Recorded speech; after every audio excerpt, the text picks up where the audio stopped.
வணக்கம். நீங்க உங்க பேங்க் அக்கவுண்ட்ல பணத்தை போடுறீங்க. அந்த பேங்க் உங்க பணத்தை வச்சு கோடி கணக்குல லாபம் சம்பாதிக்குது. ஆமா. ஆனா அந்த லாபத்துல உங்களுக்கு என்ன கிடைக்குது? ஒரு சின்ன வட்டி, அவ்வளவுதான். ம். இப்போ யோசிச்சு பாருங்க, அந்த பேங்கோட முழு லாபமும் உங்களுக்கே திரும்ப கிடைச்சா எப்படி இருக்கும்? அது ஒரு பெரிய கேள்வி. இதுதான் இன்னைக்கு நாம ஆழமா பார்க்க போற விஷயம். LGNS ஆரிஜின் நெறிமுறைய பத்தின சில விளக்கப்படங்கள் மற்றும் ஆய்வறிக்கைகள் நம்ம கிட்ட இருக்கு. இத வச்சு இந்த புதிய டிஜிட்டல் நிதி அமைப்பு எப்படி ஒரு சமுதாயத்துக்கே சொந்தமான வங்கியா செயல்பட முயற்சிக்குதுன்னு அலசப் போறோம். கரெக்ட். இது வெறும் ஒரு கிரிப்டோ கரன்சி பத்தின பேச்சு இல்ல. ஒரு சிஸ்டம் எப்படி வேலை செய்யுதுங்கறத பத்தின ஒரு அலசல். ஆமா, நாம இன்னைக்கு பார்க்க போறது இந்த அமைப்புக்குள்ள போற பணம் எப்படி ரெண்டா பிரியுது, அது எப்படி திரும்பவும் வருமானத்தை உருவாக்குது, அப்புறம் முக்கியமா இந்த முழு அமைப்பையும் யார் கட்டுப்படுத்துறாங்கங்கறத பத்தி தான். கிரிப்டோ பத்தி அதிகம் தெரியாதவங்களுக்கு கூட புரியுற மாதிரி இத ஒரு கதை போல விரிவா பார்க்கலாம். அருமை. அப்போ ஆரம்பிக்கலாம். முதல் படமே ஒரு பெரிய வித்தியாசத்தை காட்டுது. ஒரு பக்கம் தூண்கள் எல்லாம் இழிஞ்சு விழுகிற மாதிரி ஒரு பழைய கட்டிடம். ஆமா, நான் பார்த்தேன். அதுக்கு கீழே அமைப்பு சிதைவு, நம்பிக்கை இழப்புன்னு எழுதிருக்கு. இது நாம இப்போ பயன்படுத்துற வங்கி அமைப்பை குறிக்குதுன்னு நினைக்கிறேன். கண்டிப்பா. இன்னொரு பக்கம் ஒன்னோட ஒன்னு இணைஞ்ச பாதுகாப்பான பிளாக்குகள். அதுதான் டிஜிட்டல் நாகரிகம். இது பார்க்க வெறும் டெக்னாலஜி மாதிரி தெரியல, ஒரு புது தத்துவமா தெரியுது. நீங்க சொன்னதுல ஒரு முக்கியமான விஷயம் இருக்கு. இது வெறும் தொழில்நுட்ப மாற்றம் இல்ல, ஒரு தத்துவ மாற்றம். ஓ, பழைய சிஸ்டம்ல நம்மளோட நம்பிக்கைன்னு ஒரு வங்கி மேலேயோ, ஒரு அரசாங்கத்து மேலேயோ, அல்லது ஒரு தனிநபர் மேலேயோ இருக்கு. ஆனா அந்த நம்பிக்கை பல முறை உடைக்கப்பட்டிருக்கு. இந்த டிஜிட்டல் நாகரிகம் அப்படிங்கறதோட அடித்தளமே என்னன்னா, நம்பிக்கைய மனிதர்கள் மேல வைக்கிறதுக்கு பதிலா யாராலையும் மாற்ற முடியாத சரிபார்க்கக்கூடிய ஒரு கம்ப்யூட்டர் கோட் மேல வைக்கிறது தான். ஒரு நிமிஷம். அதாவது, நான் பேங்க் மேனேஜரை நம்புறேன்னு சொல்றதுக்கு பதிலா, நான் இந்த கணக்க நம்புறேன்னு சொல்றதா? மிகச்சரியா சொன்னீங்க. அந்த கோட் வெளிப்படையானது. யாரு வேணாலும் படிக்கலாம், சரிபார்க்கலாம். அதனால இங்க மறைமுக கட்டணங்களுக்கோ விதிகளை திடீர்னு மாத்துறதுக்கோ இடம் இல்ல. அப்போ இதை யாரும் கட்டுப்படுத்தலையா? இது ஒரு தனிநபரால கட்டுப்படுத்தப்படுற திட்டம் இல்ல. இது ஒரு தானியங்கி அமைப்பு. ஒரு முறை இயங்க ஆரம்பிச்சுட்டா அது தன்னைத்தானே நிர்வகிச்சுக்கும், தன்னைத்தானே தக்க வச்சுக்கும். இதுதான் இதுக்கும் பழைய அமைப்புக்கும் உள்ள அடிப்படை வேறுபாடு. ஓகே, இந்த தத்துவம் கேட்க நல்லா இருக்கு. இப்போ இது நடைமுறையில எப்படி வேலை செய்யுதுன்னு பாப்போம். நான் ஒரு முதலீட்டாளர்னு வச்சுக்கலாம். நான் ஒரு $1000 இந்த சிஸ்டம் உள்ள கொண்டு வரேன். அந்த பணம் நேரா எங்க போகும்? ஒரே இடத்துக்கு போகுமா இல்ல பிரியுமா? இதுதான் இந்த அமைப்போட மிக முக்கியமான செயல்பாடு. உங்க பணம் ஒரே இடத்துக்கு போகாது. அது உள்ள வந்த உடனேயே தானாகவே 2 முக்கிய பகுதிகளுக்கு பிரிக்கப்படுது. ரெண்டாவா? ஆமா. இத நாம ஒரு டிஜிட்டல் சமூக வங்கி மாதிரி கற்பனை செஞ்சுக்கலாம். டிஜிட்டல் சமூக வங்கியில 2 அக்கவுண்ட் மாதிரிங்களா? கிட்டத்தட்ட அப்படிதான். முதல் பாதை நீர்மைத்தன்மை கிடங்கு அல்லது லிக்விடிட்டி பூல். Liquidity pool. ஆமா. உங்க பணத்துல சுமார் 50% 60% வரை இங்க தான் போகும். இந்த இடத்த நம்ம வங்கியோட 24 மணி நேரமும் திறந்திருக்கிற மணி எக்ஸ்சேஞ்ச் கவுண்டர் மாதிரி நினைச்சுக்கோங்க. ஓகே. மக்கள் LGNS டோக்கன்களை வாங்கவோ விற்கவோ தேவைப்படுற டாலர்களும், அதாவது DAI டோக்கன்களும் LGNS டோக்கன்களும் இங்க தயாரா இருக்கும். இதனால தான் யாரு எப்ப வேணும்னாலும் சுலபமா வாங்கவும் விற்கவும் முடியுது. சரி. அப்போ பாதி பணம் மணி எக்ஸ்சேஞ்ச் கவுண்டருக்கு போயிடுச்சு. மீதி பணம் எங்க போகுது? அதுதான் ரெண்டாவது பாதையா? ஆமாம். 2வது பாதை கருவூலம் அல்லது ட்ரெஷரி. மீதமுள்ள 40%லிருந்து 50% பணம் இந்த கருவூலத்துக்கு போகும். ட்ரெஷரி? இதுதான் நம்ம டிஜிட்டல் வங்கியோட பிரதான பாதுகாப்பு பெட்டகம் அல்லது மெயின் வால்ட். இந்த கருவூலத்தை இடரில்லா மதிப்பு, அதாவது ரிஸ்க் ஃப்ரீ வேல்யூ அப்படின்னு சொல்றாங்க. ரிஸ்க் ஃப்ரீ வேல்யூவா? ஆமா. ஏன்னா ஒவ்வொரு LGNS டோக்கனுக்கும் ஒரு குறிப்பிட்ட குறைந்தபட்ச மதிப்பு இந்த கருவூலத்துல இருக்கிற சொத்துக்களால பாதுகாக்கப்படுது. இது என்ன புதுசா இருக்கு? அதாவது சந்தையில LNS டோக்கனோட விலை எவ்வளவு குறைஞ்சாலும் அதுக்கு ஒரு அடிப்படை மதிப்பு இந்த கருவூலத்திலிருந்து கிடைக்குமா? ஒரு பாதுகாப்பு வள மாதிரி. மிகச் சரியா சொன்னீங்க. அது ஒரு பாதுகாப்பு வலை தான். சந்தை மதிப்புங்கிறது மக்களின் வாங்கும் மற்றும் விற்கும் ஆர்வத்தை பொறுத்து மாறும். ஆனா இந்த உள்ளார்ந்த மதிப்பு, அதாவது இன்ட்ரின்சிக் வேல்யூ அப்படி இல்ல. கருவூலம் எவ்வளவு வலுவா இருக்கோ அந்த அளவுக்கு ஒவ்வொரு டோக்கனுக்கும் ஒரு திடமான அடிப்படை மதிப்பு இருக்கும். அப்போ இது பூஜ்யமாகாது. அதனால இது பூஜ்யமாகிற வாய்ப்பு மிக மிக குறைவு. ஓகே, நான் உள்ள போட்ட பணம் எப்படி ரெண்டா பிரிஞ்சு ஒன்னு வர்த்தகத்துக்கும் இன்னொன்னு பாதுகாப்புக்கும் போகுதுன்னு புரிஞ்சுது. ஆனா எல்லாருக்கும் இருக்கிற உண்மையான கேள்வி இதுதான். அந்த ஆயிரக்கணக்கான சதவீதம் ஏபிஒய், அதாவது வருடாந்திர வருமானம் எப்படி வருது? ம் இது ஏதோ காத்துலேருந்து வர பணம் மாதிரி கேக்குதே. இதுக்கு பின்னால இருக்கிற கணக்க கொஞ்சம் புரிய வைங்க. நல்ல கேள்வி. இது நிச்சயம் காத்திலிருந்து வர்ற பணம் இல்ல.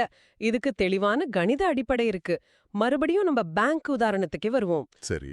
ஒரு பாரம்பரிய வங்கி உங்க பணத்தை வச்சு கடன் கொடுத்தோ முதலீடு செஞ்சோ லாபம் பாக்குது. அந்த லாபத்துல ஒரு துளிய உங்களுக்கு வட்டியா கொடுத்துட்டு மிச்சத்தை அவங்க எடுத்துக்கறாங்க. ஆனா இங்க இந்த டிஜிட்டல் வங்கியோட கருவூலமும் மணி எக்ஸ்சேஞ்சும் உங்களுக்காக வேலை செய்யுது. அது எப்படி? அந்த லாபம் எப்படி உருவாக்கப்படுது? இதுக்கு 3 வழிகள் இருக்கு. முதல் மற்றும் முக்கிய வழி டோக்கன் உருவாக்கம், அதாவது மின்டிங். மின்டிங். கருவூலம், அதாவது நம்ம வங்கியோட மெயின் வால்ட், சொத்துக்களால வளர வளர அதுக்கு ஒரு சக்தி கிடைக்குது. என்ன சக்தினா, அதுவே புதிய எல்ஜிஎன்எஸ் டோக்கன்களை உருவாக்க முடியும்.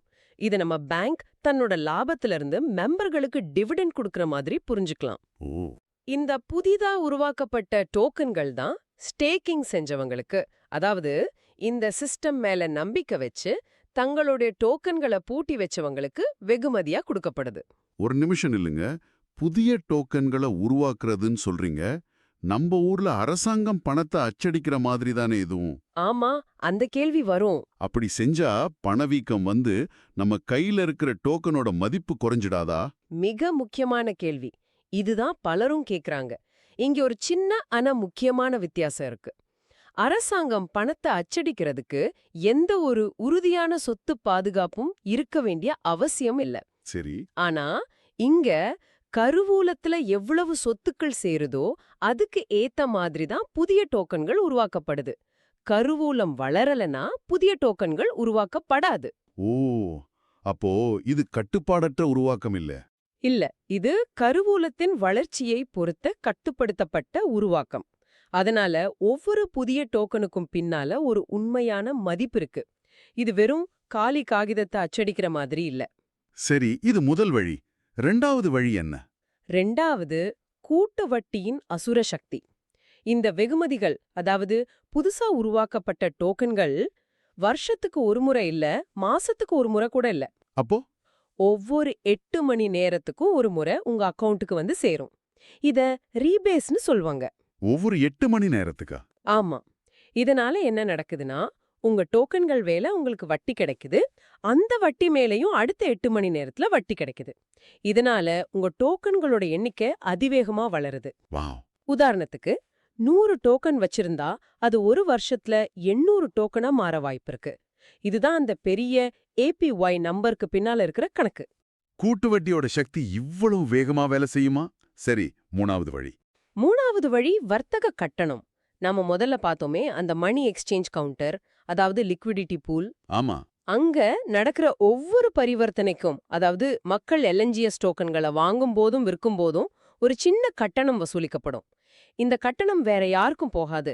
நேரா நம்ம வங்கியோட மெயின் வால்ட், அதாவது கருவூலத்துக்கு போயிடும். ஓகே, அப்போ கருவூலம் இன்னும் வலுவாகும். ஆமா, கருவூலம் இன்னும் வலுவாகும்.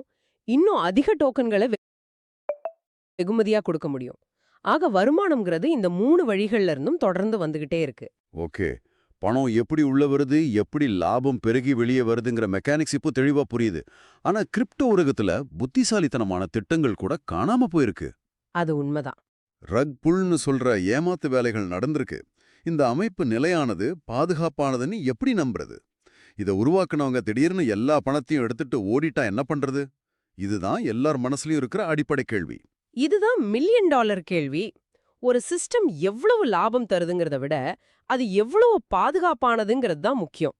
இந்த அமைப்பு நம்பிக்கையை உருவாக்குறதுக்கு பல அடுக்கு பாதுகாப்புகளை வச்சிருக்கு. முதல்ல நம்ம பார்க்க வேண்டியது இதோட பொருளாதார வடிவமைப்பு, அதாவது கேம் தியரி. கேம் தியரி கேட்கவே சுவாரஸ்யமா இருக்கு. அது எப்படி இந்த சிஸ்டத்தை பாதுகாக்குது? சிம்பிளா சொல்லணும்னா, கேம் தியரிங்கிறது ஒரு குழுவுல இருக்கிற ஒவ்வொருத்தரும் தங்களுக்கு எது நல்லதுன்னு முடிவெடுக்கிறத பத்தினது. இந்த சிஸ்டம்ல 2 ஆப்ஷன்ஸ் இருக்கு. சரி. ஒன்னு, உங்க டோக்கனை வித்துட்டு சின்ன லாபத்தோட வெளியே போறது. 2, உங்க டோக்கனை ஸ்டேக் பண்ணி அல்லது பாண்ட் பண்ணி சிஸ்டத்தோட வளர்றது. இப்போ எல்லாரும் முதல் ஆப்ஷன் எடுத்தா என்ன ஆகும்? விலை குறைஞ்சிடும். எல்லாரும் வித்தா விலை பயங்கரமா சரிஞ்சு சிஸ்டமே உடைஞ்சிடும். இது எல்லாருக்கும் நஷ்டம். ஆனா எல்லாரும் 2வது ஆப்ஷன் எடுத்தா எல்லாரும் ஸ்டேக் செஞ்சா கருவூலம் வளரும், வெகுமதிகள் அதிகமாகும், டோக்கன் மதிப்பும் கூடும். இது எல்லாருக்கும் வெற்றி. Win-win situation. ஆமா, அதாவது இந்த சிஸ்டம் எப்படி வடிவமைக்கப்பட்டிருக்குன்னா தனிப்பட்ட முறையில சுயநலமா செயல்படுறது மொத்த சமுதாயத்துக்கும் கேடு விளைவிக்கும். ஆனா சமுதாயத்தோட நன்மைக்காக ஒத்துழைக்கிறது உங்க தனிப்பட்ட லாபத்தையும் அதிகப்படுத்தும். இந்த கூட்டு மனப்பான்மை தான் ஃப்ளைவீல் விளைவை உருவாக்குது. அந்த ஃப்ளைவீல் விளைவைய கொஞ்சம் விளக்க முடியுமா? நிச்சயம். ஒரு பெரிய கனமான ராட்டினத்தை நீங்க தள்ளுறதா கற்பனை பண்ணுங்க. முதல் சில சுத்து தள்ளுறதுக்கு ரொம்ப சுழல ஆரம்பிச்சிட்டா அப்புறம் ஒரு சின்ன தள்ளல் கூட அதோட வேகத்தை இன்னும் அதிகமாக்கும். இங்க ஸ்டேக்கிங்கோ பாண்டிங்குன்னா அந்த முதல் தள்ளல்கள். கருவலம் வளர வளர வெகுமதிகள் அதிகமாகி அந்த சிஸ்டமே ஒரு வேகத்தை எடுத்து தானா இயங்க ஆரம்பிச்சிடும். இது பொருளாதார ரீதியான பாதுகாப்பு. தொழில்நுட்ப ரீதியா அந்த ரக்புல் நடக்காதுன்னு என்ன உத்தரவாதம்? நம்ம கிட்ட இருக்கிற ஆதாரங்கள் 3 முக்கியமான தொழில்நுட்ப பாதுகாப்புகளை குறிப்பிடுது. 1, இந்த சிஸ்டம்ல இருக்கிற நிதியில 88% ஒரு ஸ்மார்ட் கான்ட்ராக்ட் மூலமா பூட்டப்பட்டிருக்கு. அதை யாரு நினைச்சாலும் தனிப்பட்ட முறையில எடுக்க முடியாது. ஓகே. 2வது 2, இந்த சிஸ்டத்தை உருவாக்குன டெவலப்பருக்கு அந்த நிதியை எடுக்கிற அதிகாரம் கிடையாது. அந்த அதிகாரம் ஆரம்பத்திலேயே நிரந்தரமா ரத்து செய்யப்பட்டு விட்டது. இத கீஸ் ஆர் பர்ன்ட்னு சொல்வாங்க. சாவியே இல்லையா? ஆமா, அந்த பெட்டகத்தோட சாவி தூக்கி எறியப்பட்டு விடுது. 3, இந்த சிஸ்டம்ல ஏதாவது ஒரு பெரிய மாற்றத்தை கொண்டு வரணும்னா அதுக்கு சமூகத்தோட வாக்கெடுப்பு தேவை. அதாவது இதுல பங்கேற்கிற நீங்க ஓட்டு போட்டா மட்டும்தான் எந்த மாற்றமும் நடக்கும். அப்ப இது ஒரு சர்வாதிகார மாதிரி இல்ல, ஒரு டிஜிட்டல் ஜனநாயகம் மாதிரி செயல்படுது. சரி, இதெல்லாம் சொல்றது சுலபம். இதை யாராவது தணிக்கை செஞ்சாங்களா?